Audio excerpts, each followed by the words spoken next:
G'day everyone, I'm Smokescreen and welcome back to another video, and here we go with another video from the Nations Cup combination from the weekend, Super Formulas at Intel Argos. Now if you haven't watched the previous video, I suggest you go and watch that one first. We meet ourselves formed up in the grid with which we'll be starting the race with. The qualifying was nothing to write home about. You can see there I got a 14.5, which is slower than my time trial time. You have overtake in qualifying, so the fact that I went slower is a little bit embarrassing. That's why I'm not showing it. However, starting in 6th, we will be starting the race off the medium tyre and trying to work our way up with the strategy, but at least we still get to enjoy the Nations Cup introduction.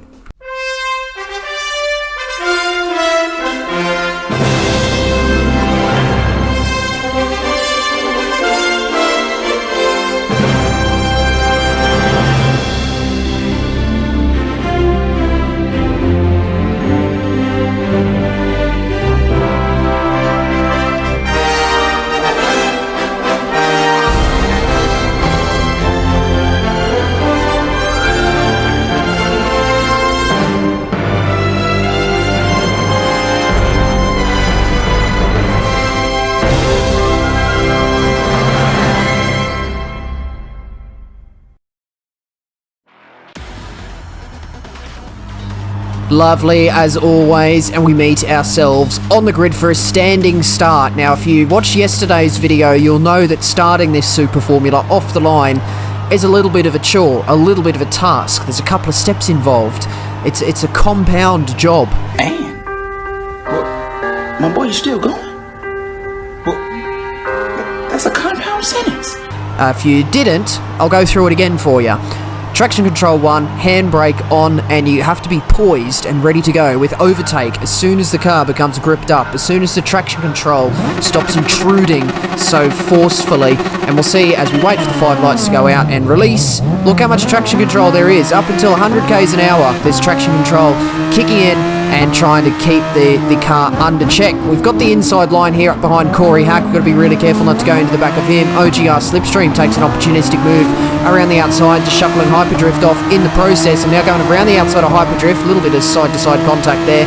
I think both of us underestimating how much this car turned, but it's all good. We're up into 6th. That's where we qualified, so we haven't made any massive losses or any massive gains. Had a sneaky look around the outside of Corey on that particular corner of Desida del Lago, but it didn't quite work out this time. So we have the overtake in the race. We have a finite amount though, so we have to be really careful with where we actually do use it and make sure that each time we touch that button it's worth it. Corey Hack sends it down the inside at turn 8, just bumping Slipstream out of the way, and I get around the outside of him through turn 9, so lovely little move there. Jackery Q almost looking to be like he's keeping the door open up into Bigger Departo, but we don't quite go for that one.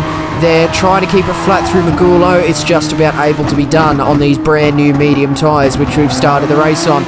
So we come out of the final corner technically as we head around the main straight, looking around the outside of Jackery, defence to the inside, coming up towards turn 1 here. I wanted to have a go actually at going ahead of Jackery Q because, you know, at the start of the race, I don't know what tyres everyone's on. Up around the 5th, 6th, 7th mark is right in the grey area of what tyre you may start on. It's not absolutely clear cut what they may have started on. You know, soft or medium, they may have started on either if they're qualifying in that sort of that mid top 10 realm on the grid there. So I wanted to get ahead of Jackery and have a go. We have the issue of the dirty air around here, of course, as Corey has latched right onto the back of Tez, so maybe Tez starting on the mediums, perhaps Tez opting for the mediums because Corey has caught up to him quite a lot and sends it down the inside there. Tez saw that move coming and left the door open. Corey Hack defends to the inside of turn 9, and that's Tez down into 3rd. So I would suggest that move looked pretty easy for Corey, to be honest, so I think Corey's going to be on the soft tyres here. Tez is going to be on the medium, so Tez will be a very, very good target for us to keep our eye on and see just where we progress in the race compared to Tez, because he's going to be on the medium tyres just like us. You have the big problem of the dirty air through that middle handling section. That was the point I was going to make just before the tussle broke out between Tez and Corey. The dirty air through that middle sector, it makes it really hard to follow a car and keep close to the car ahead through there. If you have a tyre advantage, it may be made a lot easier, but you have a very long straight section here at Interlagos down the main straight, which isn't straight, and that sort of helps any car that's close behind, so it's, it makes it really important to try and stay as close as possible there. But we skip ahead to lap 4. Jackery Q actually managed to stay behind me, and then heading up into Ferradura. On this particular time, I go slightly too wide. Jackery Q just absolutely takes advantage of that one, sends it up the inside there, gets the move done at the following hairpin, and that's Jackery up into 4th. I can't say I've raced Jackery too much, so I wasn't exactly sure where he stands in terms of the pace on this field. So I wanted to get ahead of him. I wanted to have a go and see if I was able to keep the position, but it appears at this stage Jackery is quicker in this race. Now, is he on the soft tyre? That's the question that we must beg to ask. I think he qualified. Where did he qualify? Was it 3rd position? Not quite sure, but he's latched right onto the back of Tez, who's fallen off the back of Corey, so I'm going to say that's probably confirmed Tez on mediums, and Jackery Q, I'm going to go out on a limb and say is on softs. While we've been talking about that, Hyperdrift, who was directly behind Jackery, is setting it up the inside at turn 1, followed by Slipstream. That's 2 for 1. Well, the opposite of a 2 for 1, basically. At turn 1, Hyperdrift goes through, Slipstream follows Hyperdrift through. So I think what's happened there is I was holding Jackery up enough to be holding Hyperdrift up, to be holding Slipstream up. As soon as Jackery got through and sort of broke that dirty air train we had going on, Hyperdrift and Slipstream were able to make gains, and that's me down into 7th. Again, it's the question, are they on the soft tyre? They could all be on the softs here. I know Tez is not at this stage, because Jackery's now driving away from Tez. So we'll see how easy these couple of cars that just got past, to see how easily, rather, they overtake Tez. We skip ahead to lap 8, and they've caught right up to the back of Tez at this particular stage now, and as we round out turn 8, looks like Tez goes a little bit wide, and Hyperdrift gets unsettled on the curb on the exit, and Slipstream gets thrown off by it, and gets in a kick oversteer himself. We find ourselves back in the dirty air and slide deep into the following corner at turn 10.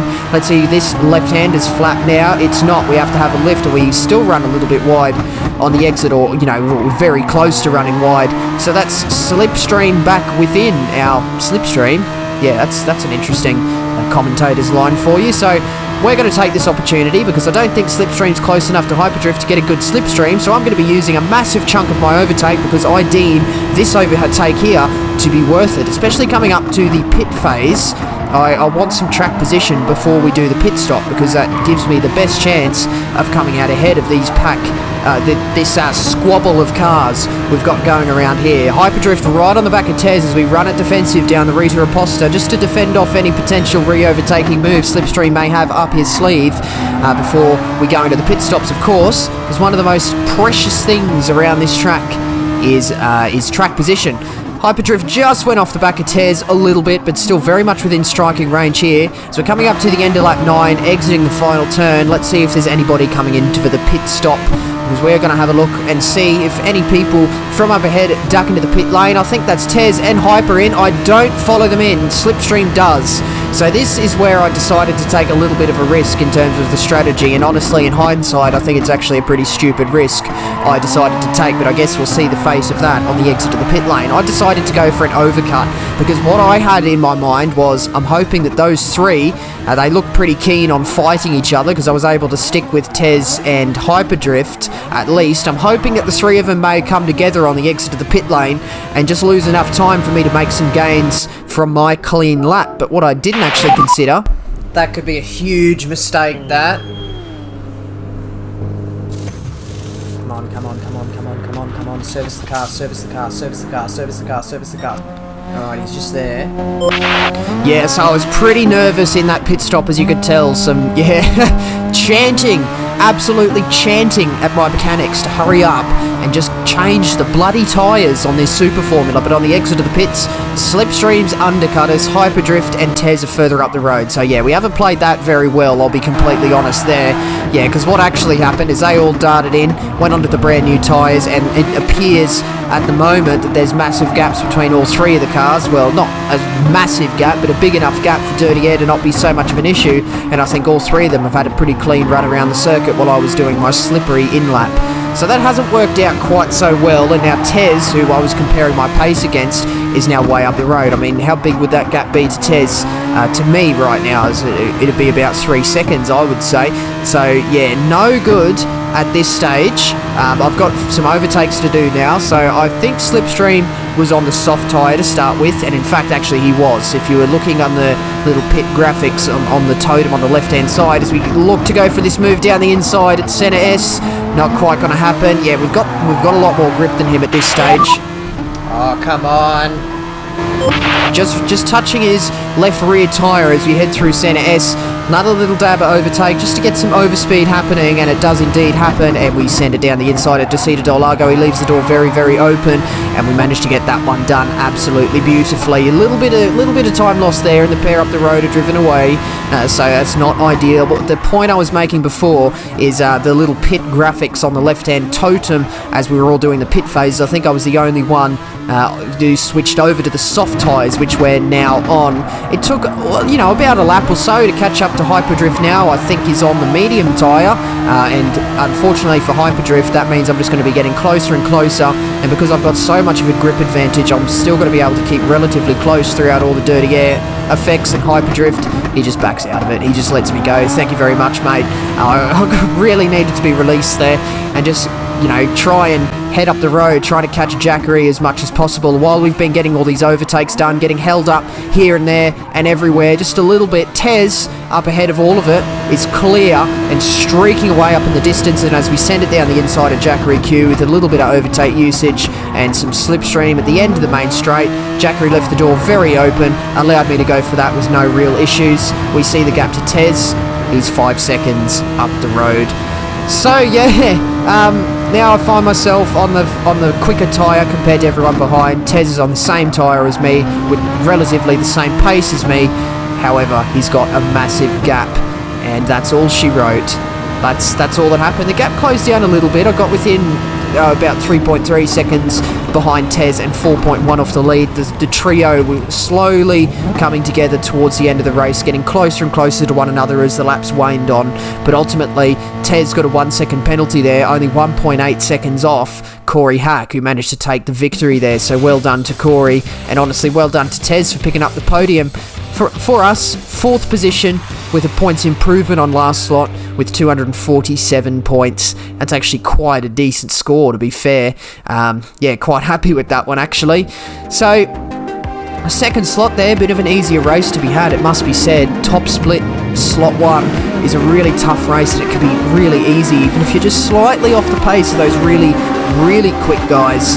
You know, true top split, you can find yourself getting to the low 200s, high 100s, low 200s realm, when really, in that kind of lobby, I have the pace to be achieving a lot more points than the low 200 we may have got in slot 1, which is why I went again.